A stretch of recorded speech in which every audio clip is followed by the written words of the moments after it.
তুফান যে এরকম এক্সপেকটেশন মানুষের কাছে গেছে, যে এরকম হাইপে উঠছে, তুফান 2 এর থেকে বেটার হতে হবে।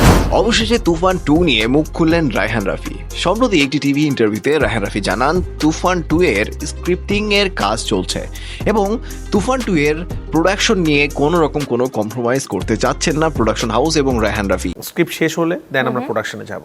কবে তুফান 2 যাতে করে তুফানের থেকেও অনেক বেশি ভালো হয়, সেই কারণে তুফান 2 এর শুটিং হবে 3-4টি দেশে, আরো 3-4টা দেশে আমরা শুট করব।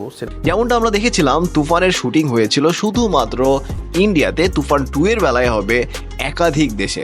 এবং এছাড়াও রায়হান রাফি জানান তুফান 2 এর স্ক্রিপ্টিং এর কাজ শেষ হলে প্রোডাকশনের কাজ শুরু হবে এবং তুফান 2 যাতে করে তুফানের থেকেও অনেক বেশি এগিয়ে যায়, এই কারণেই তারা ধীরে সুস্থে তুফান 2 এর কাজ শুরু করেছে বা তুফান 2 নিয়ে এগোচ্ছেন।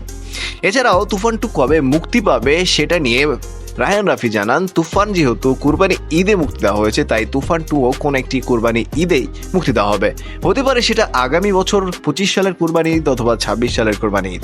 তবে তুফান 2 তুফানের থেকে যে আরো বড় পরিসরে হবে, বড় বাজেটের হবে, বড় স্কেলের হবে, এই ব্যাপারটা তিনি নিশ্চিত করেছেন। 2024 সালের সব থেকে আলোচিত সিনেমা তুফান শুধুমাত্র আলোচিতই নয়, তুফান সিনেমাটি অনেক বেশি প্রশংসাও করেছেন বাংলা সিনেমা প্রেমীদের কাছ থেকে।